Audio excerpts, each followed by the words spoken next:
Aku bersaksi bahwa tiada Tuhan selain Allah. Apakah umat muslim, pertanyaannya teman-teman, apakah umat muslim pernah menyaksikan Allah? Apakah umat muslim pernah mendengarkan Allah berbicara bahwa akulah Tuhan, akulah Allah yang Maha Kuasa? Kan tidak pernah selama ini. Ini dia ya sahabat ofisial, seorang pendeta, sebut saja Gembong Murtadin, yang masih sakit hati terhadap umat Islam. Dia mempertanyakan tentang syahadat dengan akal sehatnya, dengan segala perumpamaan yang dia sebutkan agar umat Islam merenungkan bahwa syahadat itu salah menurutnya. Apa saja perkataannya? Yuk kita simak video selengkapnya.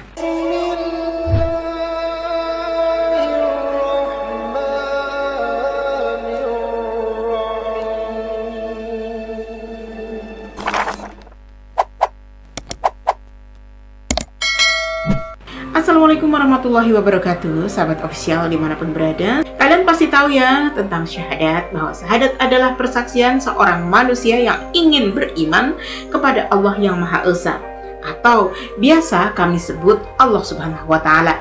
Nah, di sini ada seorang pendeta bernama Yusuf Manubulu yang mempertanyakan tentang syahadat Islam itu benar atau salah, karena menurutnya salah. Cobalah umat muslim tolong dikaji kembali ya. Saya mengasihi Anda semua. Bagaimana mungkin kalian tidak pernah menyaksikan Allah, terus kalian bersaksi, aku bersaksi bahwa tiada Tuhan selain Allah. Kalian pernah lihat Allah enggak? Pernah dengar Allah berbicara, akulah Tuhan? Kan tidak pernah. Ya. Nah, ini yang saya katakan menurut saya menjadi pertanyaan, menjadi tanda tanya, dan tolong direnungkan. Kalau menurut analisa saya, bahkan juga menurut analisa banyak orang yang tidak mau bersahadat, kenapa mereka tidak mau bersahadat? Karena mereka tidak saksikan. Mereka tidak saksikan Allah. Bagaimana terus kemudian ucul-ucul, kamu mau jadi Islam, kamu harus bersaksi bahwa tiada Tuhan selain Allah. Kapan dia saksikan Allahnya? Kapan Allah berbicara? Kapan dia lihat Allah, wajah Allah? Nah, ini menjadi pertanyaan teman-teman ya. Dan kalau ini menjadi pertanyaan dan tidak ada jawabannya, berarti memang ini tidak masuk di akal. Ya, silakan teman-teman muslim tolong dikaji kembali, tolong jangan sampai keselamatan itu kalian ingin selamat tapi kalian terjebak di dalam sesuatu yang tidak ada kebenarannya. Sebelum dia melangkah ke pertanyaan yang kedua, kami jawab dulu ya pertanyaan yang pertama, dan kami sudah mencatatnya. Apakah umat Islam sudah pernah melihat Allah?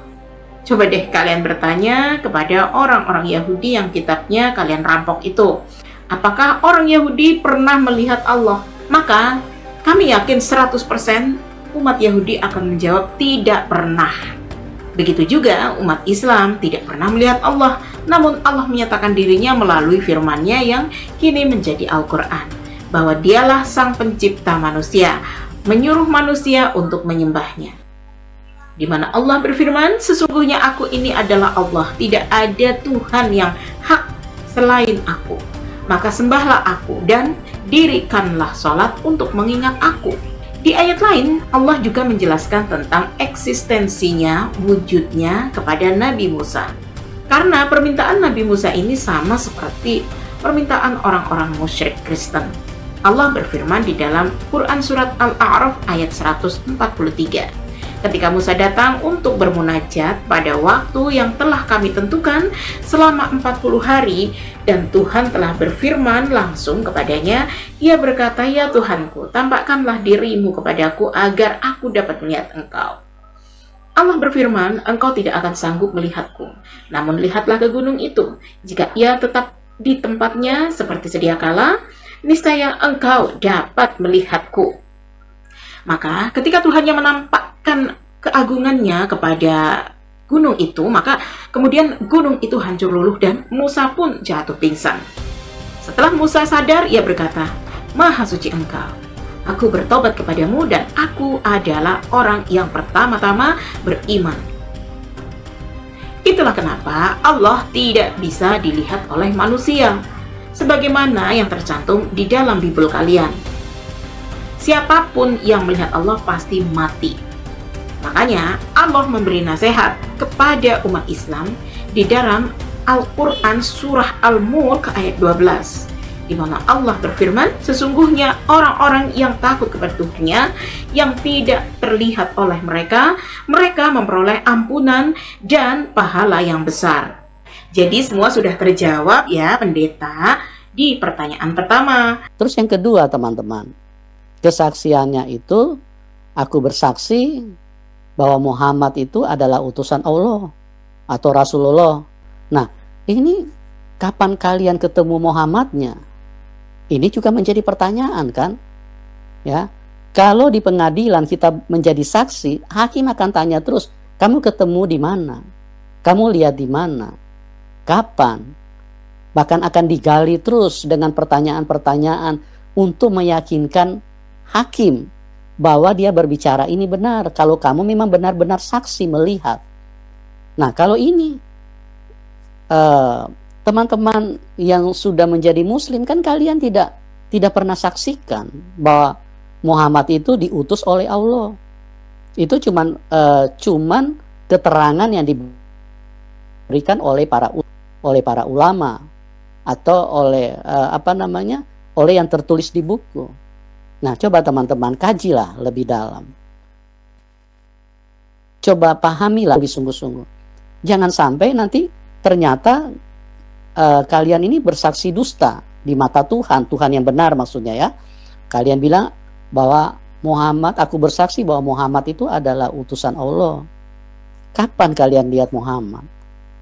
Kalau kalian tidak pernah lihat Muhammad, bagaimana mungkin kalian bersaksi, aku bersaksi? Bagaimana mungkin kalian bisa bersaksi bahwa Muhammad itu adalah utusan Allah? Nah, kalau seandainya kalian tidak pernah melihat, berarti kesaksian ini dipertanyakan. Kalau dipertanyakan, ini berarti sesuatu yang tidak masuk di akal, sehingga menjadi tanda tanya. Kebenarannya itu tidak muncul, teman-teman. Kalau dia mutlak, oh saya pernah lihat Muhammad datang ke rumah saya, ini misalnya ya. Muhammad datang ke kamar saya dan berbicara, akulah Rasulullah, akulah utusannya Allah. Ya, kalian harus percaya sama aku. Ya, kalau kalian tidak percaya, maka kalian akan mati. Sama seperti Tuhan Yesus waktu turun ke dalam dunia, itu berbeda sekali. Tuhan Yesus berbicara dengan nyata. Ya. Bahwa tidak ada seorang pun yang bisa datang kepada Bapa kalau tidak melalui aku. Ya. Petrus di dalam Kisah Para Rasul 4 ayat 12, di bawah kolong langit ini tidak ada nama lain yang olehnya manusia bisa diselamatkan. Petrus menjadi saksi.